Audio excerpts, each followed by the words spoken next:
झारखंड के number 1 YouTube channel आज़ाद सिपाही में आपका स्वागत है। मैं हूं दयानंद राय और आज इंटरव्यू विशेष में हमारे साथ हैं विधानसभा के अध्यक्ष रविंद्रनाथ महतो जी। तो हम आज सर से बात करते हैं। सर, झारखंड जिन संघर्षों से बना उसको अब लगभग 20 साल होने को है। 20 साल का झारखंड है और आप झारखंड आंदोलनकारी भी रहे, विधानसभा अध्यक्ष भी हैं और आपने झारखंड आंदोलन को करीब से देखा है। तो वो क्यों आखिर झारखंड आंदोलन की ज़रूरत क्यों पड़ी और अब जब झारखंड बन गया है तो इसको संवारने का क्या विचार है सरकार के पास? मैं आपको बता दूं। जी सर। तत्कालिक बिहार और एकीकृत बिहार में जी। विशेष करके संथाल परगना और छोटनागपुर में बसे हुए तमाम लोगों का, चाहे वह आदिवासी हो, चाहे वह मूलवासी हो, चाहे वह सामान्य वर्ग के व्यक्ति हो, सारे लोगों के प्रति एक शोषण था। हम लोग महसूस कर रहे थे कि हम लोगों के साथ सौतेला व्यवहार हो रहा है, हमारा जो अधिकार है, हमारा जो हक है वह हमें मिल नहीं रहा है। ठीक इसी समय में हमारे दिसम गुरु वीर शिबू सोरेन के नेतृत्व में एक आंदोलन का आह्वान हुआ जी, जो ये चरम पर पहुंचा और इनके आंदोलन के आह्वान में हम लोग अपने आप को झोंके, उनके आंदोलन का साथ हो गए और आंदोलन के साथ होने के क्रम में आज इस जगह पे पहुंचे हुए हैं जी। अब आपका दूसरी सवाल ये है कि 20 साल राज अलग हो गए हैं।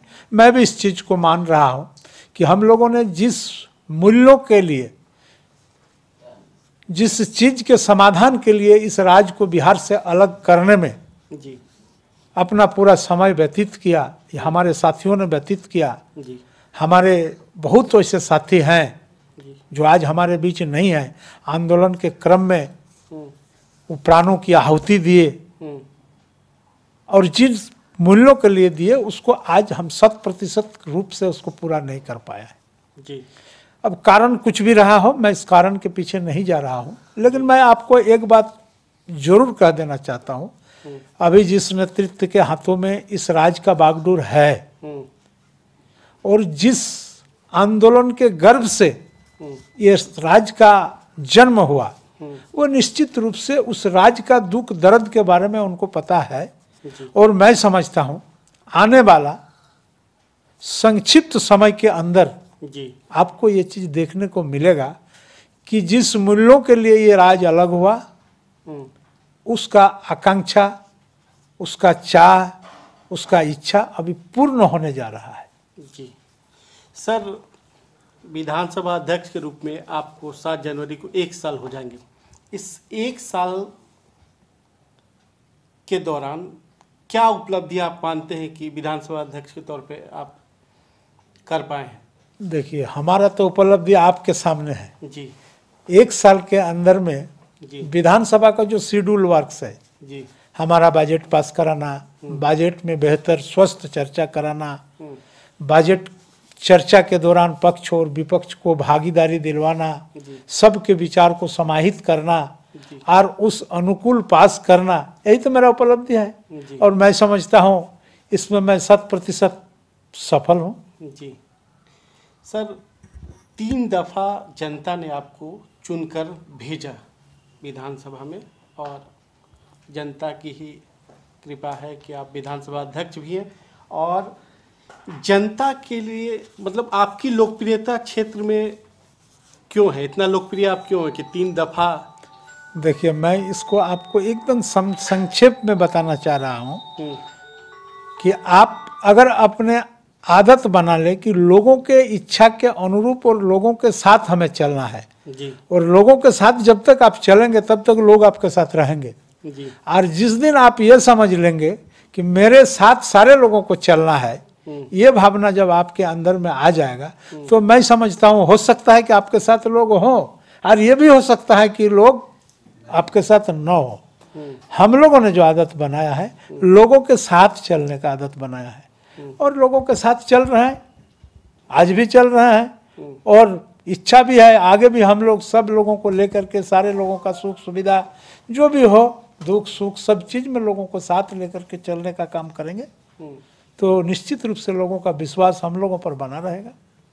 सर, आपने उत्कल यूनिवर्सिटी से बीएड भी किया है, आप डॉक्टर भी बनना चाहते हैं, उसके लिए बाकायदा टेस्ट भी दिया, लेकिन आप बने, अंततः राजनीति में आए और विधानसभा अध्यक्ष बने। तो क्या यह नियति थी या फिर आपकी इच्छा थी? ऐसे ये तो बहुत बड़ा विषय है। एक बात आपने ठीक ही कहा, जो जिसको जिधर चलने का रहता है, जिस मार्ग में चलने का रहता है, वो धीरे धीरे उस मार्ग की ओर बढ़ते हैं जी, और चलते हैं। चलते चलते अगर ठीक ठाक ढंग से चले तो सफल भी होते हैं। तो आपको कोई मलाल नहीं है कि आप टीचर नहीं बन पाए या डॉक्टर नहीं बन पाए, ऐसा कुछ लगता है? कभी लगता है? तकलीफ तो है, तकलीफ है कि शिक्षक नहीं बन पाए। अच्छा, शिक्षक बनते तो वो भी एक बहुत अच्छे चीज़ है, बच्चों के बीच रहते, लोगों को पढ़ाते, और जो शिक्षक अच्छे पढ़ाते हैं विद्यार्थियों को, वो शिक्षक चाहे कितने बड़े ओहदे में क्यों न चले जाएं, उस शिक्षक को भूलते नहीं हैं, उनके प्रति उनका सम्मान हमेशा रहता है। और ये सम्मान का हकदार, ये सम्मान हम लोगों को जीवन में नहीं मिलेगा, इसका तकलीफ तो है।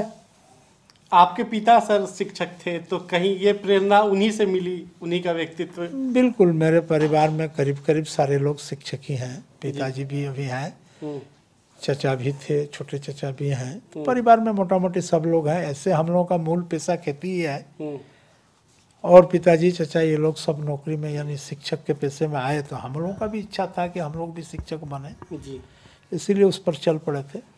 सर, आपके नेतृत्व में हमने झारखंड विधानसभा में यूं तो सब कुछ स्मूथ चला, लेकिन हमने देखा कि विधानसभा में रणधीर सिंह जी को मार्शलों से बाहर कराया गया। इसके अलावा एक बाबूलाल मरांडी जी का और 2 विधायकों का मामला भी आपके पास है।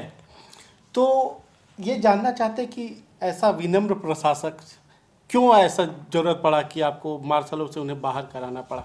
देखिए, कभी कभी विधानसभा के सामने ये संकट उत्पन्न होता है जी, कि जनप्रतिनिधि जन समस्याओं को लेकर के और कोई भी विषय के लेकर के अति उत्साहित होते हैं, और अति उत्साहित होना लाजिमी है जी, लेकिन जब अति उत्साहित होने के बावजूद उनके दिमाग में एक बात हमेशा रहना चाहिए कि हमको जो कुछ भी करना है संसदीय आचरण के तहत करना है, और ये संसदीय आचरण ऑलरेडी डिफाइंड है। जी सर।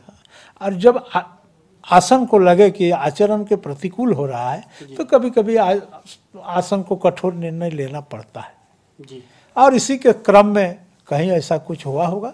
जी सर, बाबूलाल मरांडी जी का और 2 विधायकों का जो दल बदल का मामला लंबित, तो उसमें क्या करेंगे? देखिए, ये तो न्यायाधिकरण का विषय है, ये न्यायाधिकरण में है जी, और माननीय उच्च न्यायालय भी इस पर सुनवाई कर रहे हैं, इसलिए इस विषय पर मेरा कुछ कहना बहुत उचित नहीं होगा। नियम संगत जो कुछ भी होगा हम लोग करेंगे। अच्छा सर, एक लास्ट सवाल सिर्फ ये कि विधायी कार्यों के अलावा आपको समय मिलता है तो उस समय में आप क्या करते हैं?